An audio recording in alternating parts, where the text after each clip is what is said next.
was driving home late from work last June.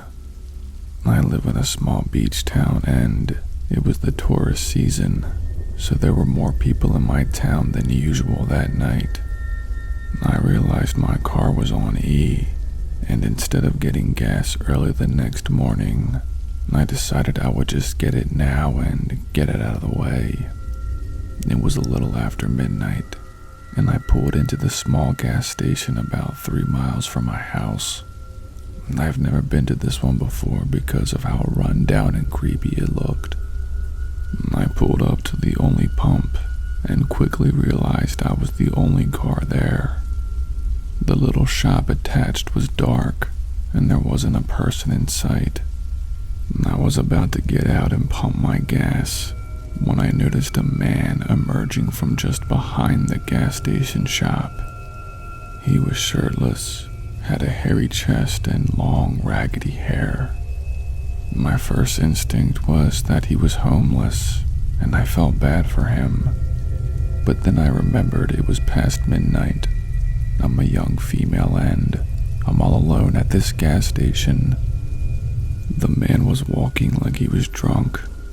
His steps were zigzagged and he seemed to be talking to himself.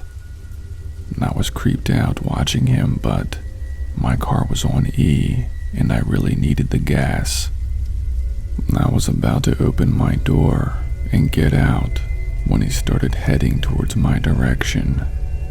As stupid as this sounds, I was trying to play dumb and just pretend I didn't notice him if he walked by my car or asked for money. I sat there in my car, scrolling on my phone, not paying attention to the man.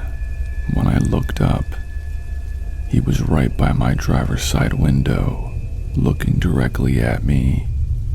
I almost screamed. He smiled and I noticed he only had 4 or 5 teeth. His breath fogged up my window a bit, and I was revolted. I told the man I was just leaving because I forgot my cash. I'll never forget what he said next. He said, "Why don't you come behind that dumpster with me? I'll pay you $50 to have sex with me." Right after he said this, his hands were on my door, trying to yank it open. I thank God that it was locked, and I just sped off without thinking. I saw the man jumping and hollering at my rear view to come back. Thankfully, my car made it to the next gas station about 2 miles away. This one had bright lights, people working inside, and other cars filling up. It was very public, and I felt safe.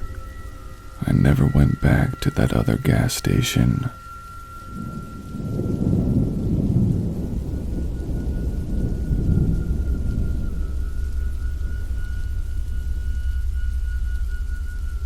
This story still creeps me out to this day. A while back, when I was about 15, me and my 2 girlfriends were walking to a local gas station from our house. It was something we did often in the summer when we got bored. It was only a 10-minute walk from my house. We were about halfway there one day and walking on the side of the road. I was just telling my friends the flavor slushie I was going to get when this huge truck pulled up beside us. We all looked over at the truck. An old man wearing a cowboy hat rolled down the window and asked if us pretty ladies needed a ride somewhere.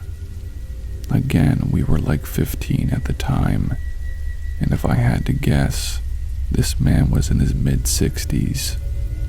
Even from the road, I could smell the horrible smell of cigarettes and beer. My one friend said, "No, we're good. We're only going to the gas station." Now that I look back on it, this wasn't a good idea to tell him where we were headed. The man insisted that we get in his truck and that he can take us there. He was very eager and almost hanging out the window at this point. My friend told the man no, and that we weren't going anywhere with a creepy old man like him, and to F off. The old man glared at us, almost like he was studying every part of us, and sped off down the road. I wish this is where the story would have ended. We get to the gas station and we all order our slushies at the counter. Me and my one friend were in line paying for ours, while my other friend, who told the man to F off, was outside by the doors waiting for us. I was paying the clerk when I heard my friend outside scream for bloody murder. I looked out, and someone was trying to pull my friend into their truck. I quickly realized it was that same old man trying to give us a ride. He had my friend by the hair and was literally trying to throw her into his truck. I sprinted out and threw my slushie at his truck. Other bystanders saw what was happening and came over to help. This one bystander pulled my friend out of the old man's grip. When he realized he was outmatched, he floored his truck out of the gas station and back onto the road. My friend was bawling her eyes out, saying that he was trying to kidnap her. I comforted her in my arms until the police arrived so that we could make a report.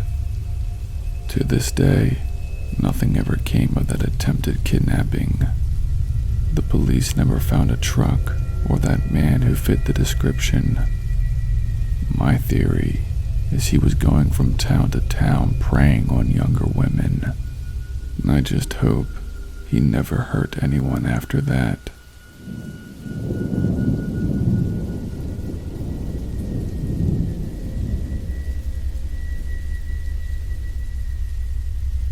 This story still disturbs me to this day.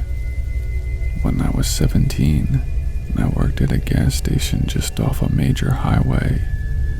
We were usually busy and I always saw so many different people. But I'll always remember this one guy who came in.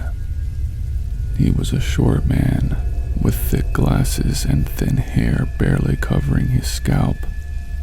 He never said a word to me and always put the same amount of gas in his car, $6.66. Weird, I know. Well, one night, I was working the night shift. We were pretty dead as it was about 2 a.m. That's when the man came in. He came up to the counter to fill his gas tank and to also buy a pink lighter. I was shocked. I'd never heard him speak before, and he never bought anything but gas. I gave him the pink lighter he requested, added $6.66 to his pump, and told him to have a great night. He told me to do the same. Nothing out of the ordinary, right? Well, the next day when I came into work, I was shocked to see 2 police officers inside the gas station with a detective. They wanted to speak with me. They asked me to pull up the video footage from last night around 2 a.m. I did. The detective informed me that they were trying to link the purchase of a pink lighter bought at this gas station. I told them exactly who bought the lighter and at what time. I asked why they needed to know this information. I wish I never had.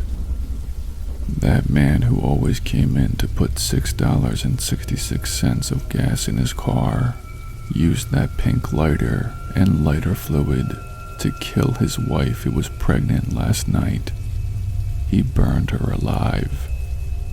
They needed the security footage we had for evidence in court to give this guy the maximum sentence. To this day, I still can't believe I sold a lighter to a man who brutally killed his family. I should have known that something was off from a man who bought that amount of gas each and every time. But that is by far the scariest gas station story that I've ever encountered.